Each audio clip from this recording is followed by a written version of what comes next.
Ara ara mama. There you go. There's your older lady voice for you guys. She ranks Utena as the worst anime she's ever watched, which I do not believe she's watched it.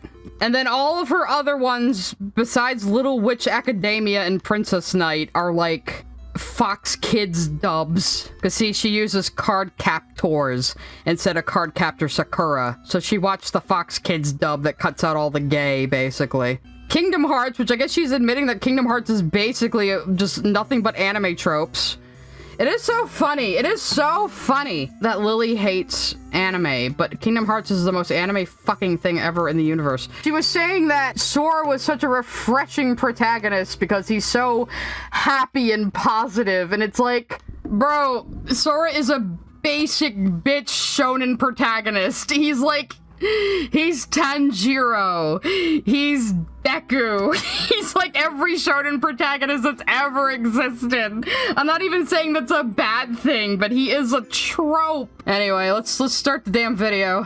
I was inundated with the same recommendations that follow suit every single time I mentioned Japanese cartoons within hearing distance of a weeb. My initial response to that was to just talk about the Japanese, so I decided, what if I just ranked every single one of them from worst to best? And the thing is, while I very much dislike anime these days, I only fell off of it when I was about 15. Between the ages of 7 and 15, I went down the same rabbit hole as a lot of people. I got wrapped into the internet and heard all the same stupid bullshit opinions weebs have been repeating for eons. So that doesn't mean you've actually watched anime, you just heard people talk about it. Wait, how old is this video? This is from 2022, so still fairly recent, but Lily is on this new xenophobic trend on the left, where they're just really racist toward the Japanese, but they pretend it's because they have an ethical problem with anime. This is why I only watch dubs, because I did check out the subtitle versions of shows I liked at the behest of other people, and found that the differences were negligible 99% of the time. Like, except you have card captors on this list,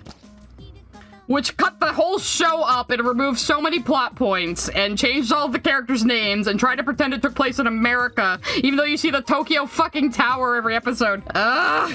Everyone is still pitching a shit fit about Pokemon's jelly donuts, but I mean, that was about the only thing they really changed significantly from the original. It isn't the only thing that changed significantly, but that's also fucking stupid. Old dubs were always like this. They were so afraid to let American children know that other countries exist. I have my own version of jelly-filled donuts. I was watching, I think, one of the Dragon Ball movies dubbed, and there was a scene where Chi-Chi was like, "Oh, Goku and Gohan aren't home yet. That meatloaf is almost ready."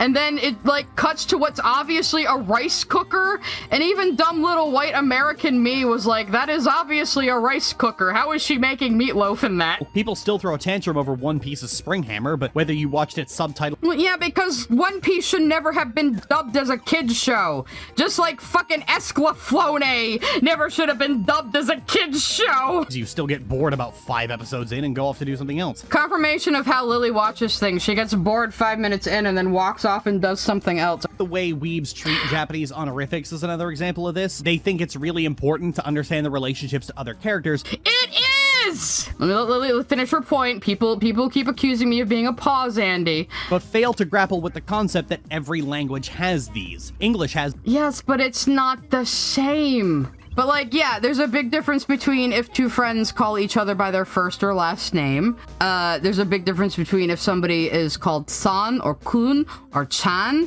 That tells you a lot about the relationship between people.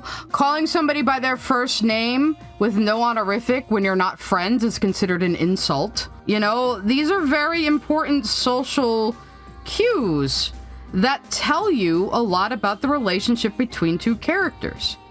This is actually part of the experience of the media and the narrative that are important to the way it is written.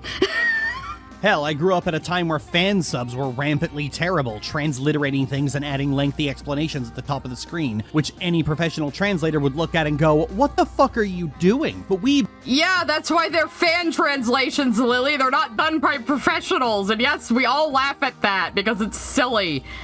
But these are not professionals. These are hobbyists out there delivering a translation to other fans for free. It's like those articles about Japanese words that have no English translation, whereupon they proceed to either translate it themselves or make it painfully obvious what the actual translation is. Yes, there are some things that are untranslatable. The way Japanese works, it makes it very, very good for wordplay and puns. So sometimes a pun in Japanese has to be explained to you in English because it doesn't make any sense in English. We saw a scene like that in Utena as well, when Nanami had her egg. And Nanami thinks she laid an egg. The Japanese word for egg is tamago. And Nanami is trying to figure out if every girl lays eggs once in a while. And she runs into Juri. And Juri has a bowling ball in a bag. And she refers to it as a tama, which means ball. So, Juri is talking about the bowling ball, the tama, but Nanami thinks she's talking about tamago, an egg. So she's assuming that the bowling ball in Juri's bag is an egg she has laid. And that is the confusion. And that only works in Japanese. So yes, it has to be explained. Well, that's another thing. I remember the Japanese translation of Undertale was particularly funny to me because Papyrus refers to himself as Ore-sama, which is a very, very, very arrogant and self-congratulatory way of saying I, as in myself. But you wouldn't understand that if you don't understand how Japanese works. I don't really speak Japanese, but these are all things I have picked up on from, just from being a weeb, I guess. You can't tell weebs that a language was designed to convey thoughts and feelings that are universal. That would break their fantasy that Japan is a real-world Narnia. The point is, I have very real gripes about anime, and the culture around weebs is one of them. It's why I crawled out of that rabbit hole. My refusal to watch cartoons subtitled isn't born out of anything but quality control, because when weebs in my audience run up with their latest softcore porn cartoon about girls being raped by quote-unquote relatable heroes, it's just a lot easier to say, ooh, sorry, it doesn't have a dub, so hands tough. Isn't anime all hypersexual and problematic and weird? Those wacky Japanese. Yeah, I keep pausing to explain fucking Japanese culture because Lily's being racist, but... To just get right in their face and say, I don't want your garbage. Steven Universe mentioned, wait, you actually used this clip of Steven Universe positively? Do you hate anime that much? Lily, do you hate anime more than Steven Universe? Ara. Yes, don't give me a super chat and I'll say ara ara again. But of course it had to be Lapis, who is just as unpleasant as Lily. Anyway, let's go. Think of this list. I'm only including shows that I watched enough of to know my opinion. You didn't watch Utena, Lily. You didn't fucking watch it. You didn't. So I clearly liked all of them at some point in my life, but I'm not including shows where I watched maybe 3 episodes and then gave up because I was bored. You got bored of Cowboy Bebop? That just shows how uncultured you are. However, there is one video game because I just think it counts. With that out of the way. It does count, Lily. Because Kingdom Hearts is the weebiest fucking game series in existence. It is made entirely of anime tropes. And guess what? You like it. You really like it. Dipshit. Lily is saying Utena is the worst anime she's ever watched. Under Hamtaro and Samurai Pizza Cats. I fucking hate the word rep. I've been over this before, but I'm gonna say it again. I fucking hate the word rep. Rep is just tokenism reinvented for a new generation. It's just as condescending. And that age-old question of, is bad rep better than no rep? But that notion implies that those are our only 2 options. Utena isn't gay rep. The end. That's all I need to say to you. Utena isn't gay rep. In reality, it was watch this or, you know, Sailor Moon is right there and better at this than we are. It's still considered... It's the same director, you motherfucker. It's almost like Utena and Anthe aren't necessarily even lesbians in the TV show, Lily. It's almost like the show is much more complicated than just we, lesbians, Yuri, blah, blah, blah. There is no such thing as mandatory viewing. Lily, you just, again, you're not even talking about the show. You're just upset that people recommended it to you. You watch what you want and don't feel pressured to swallow something just because everyone else thinks it's perfect and above reproach. No one thinks Utena is above reproach. Nobody makes fun of Utena more than Utena fans do. And I did like it and think fondly of it up until about 6 years ago. Now, if you follow my work, you've probably seen my critique of the way Sylvanas Windrunner is written and the way... Oh, God, always has to bring up Sylvanas Windrunner. And this is supposed to be about Utena, and you're talking about your fucking Blorbo. And yes, Lily, that's how you use Blorbo correctly. Blorbo does not refer to a franchise, it refers to a character. You've probably seen my criticism of Catcher Dora, which went the same way. I don't care about She-Ra! I've never fucking seen She-Ra! I don't give a shit about She-Ra! This is where my dislike of all those things started. Like, Let's see how Lily is going to apply this to Utena. You know, assuming she even watched it, which I don't think she did. Like many shows before it and after it, Utena carries this idea about surviving from abuse and trauma as if it scars you in some irreparable way. And like... Not what the show is about, but go on. Like Sylvana fanfiction, it romanticizes this idea. One of the main... Pretty sure Utena predates fucking World of Warcraft, Lily. I'm sorry for being a pause, Andy. I'm sorry. main characters is an intense trauma survivor who is never able to break free of the stranglehold of romanticized trauma and is almost constantly confronted with their abuser at every turn, even taking her anger out on her partner a lot of the time. It has the same problem as the legend of Korra. And now we're talking about Korra, because again, Lily has a very limited media diet, and these are the only things she knows how to refer back to, ever. Even when they're not relevant to each other. So we're more than halfway through this section, and Lily hasn't actually even talked about the plot of Utena. If you're looking for a source as to why trauma fetishism and abuse fetishism is so common in sapphic circles on the internet, well, look no further than here. It was watched by so many... So Lily is thinking that young lesbians watched Utena and took away from it that abuse and suffering good. J. Marty sent a super chat. Lily is that movie giving boss baby vibes meme. Thank you, Jay. She will make the most out-of-pocket comparisons because she is an uncultured swine who doesn't read books, doesn't watch a lot of movies. I don't think she even fully finishes anything she even likes. The only thing she can take away from anything is what can give her a power fantasy. But see, I'm a big old lesbian. I watched Utena as a teenager, and I even don't think that Utena is like a lesbian show per se. The only people who say that Utena is a sapphic show about gay rap are people who have never watched it. And as someone who has been in abusive relationships and suffered a lot of abuse in the past, I can't watch this anymore. It's uncomfortable, and not in a challenging, thought-provoking, higher purpose way. It just feels like gratuity for the sake of gratuity. If anything, this show is the reason why I overwhelmingly prefer to write stories about trauma survivors recovering and putting these things past them. Usually... Again, Lily's just making it all about herself. Yeah, she's saying the last time she watched it when she was a kid, and now she can't watch it anymore because there's abuse in it. And hasn't said anything about the plot. The queer as hell psychedelic anime you need to see. That title alone...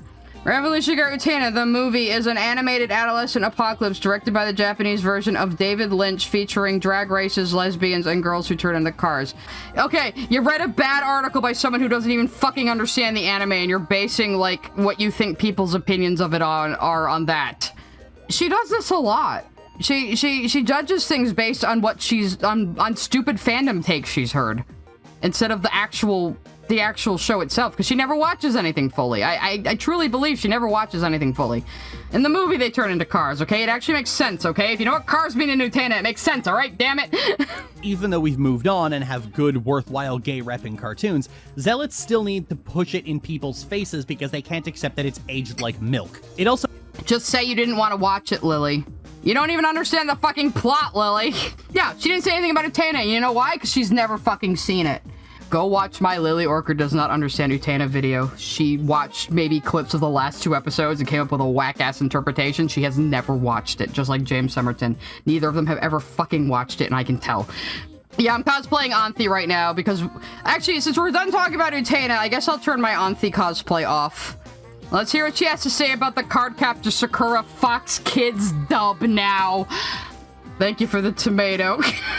Oh boy, the other sapphic anime people love. I'm gonna get some letters about this. I loved Cardcaptors as a kid. How do you even know? They cut out all the gay stuff in the dub, you dipshit. I loved it so much, but I mostly watched the Nelvana dub, and as I got older, I learned about all the things Nelvana changed, and I feel like I dodged a bullet. Like, weebs will rush up to me and go, they cut out Lee crushing on a guy twice his age, and I'm like, ew, that was a thing? And then they'll go, they cut out Madison's crush on Sakura, and I go, wait, doesn't she dress Sakura up in cat ears and film her? Yeah! Ugh. And then they're like, they cut out the engagement. Why is it gross for a young boy to have a crush on an older guy? It's not like the older guy reciprocated. It's normal for little kids to have crushes on older people. And also, like, yeah, Tomoyo has a crush on Sakura. Tomoyo is how Sakura gets all of her magical girl outfits. There's no transformation in Cardcaptor Sakura. It's just her rich friend sewing her outfits and putting her in them and filming her magical girl battles. like a fashion show. That's the gimmick. It's cute. Boys crushing on grown men, the predatory lesbian trope, and actual pedophilia. Did you just call Tomoyo a predatory lesbian? Imagine looking at a lesbian. This sinister looking. Lily, you are so homophobic. Like, I'm sorry. You just... It's no surprise that when it came over to North America, Nelvana stripped out all the romance. The only thing that survived was Lee's crush on Sakura, but that never actually went anywhere and never had a payoff. Even his confession was cut out. The whole show was turned into an action cartoon in the vein of Mummies Alive or X-Men, and it was about the most watchable version of it. Like Utena, this is often held up for having gay love portrayed. The watchable version was the version where they stripped everything out and took out all the gay and changed the plot and tried to make the boy the main character over the girl and tried to make you think it took place in America and changed all the characters' names. That's the superior version, according to Lily fucking Orchard. Theme song fucking slapped, though. Card Captors, a mystic adventure. Card Captors. Okay. We have to watch the real Card Captor Sakura theme song now, after Lily showed us that insult.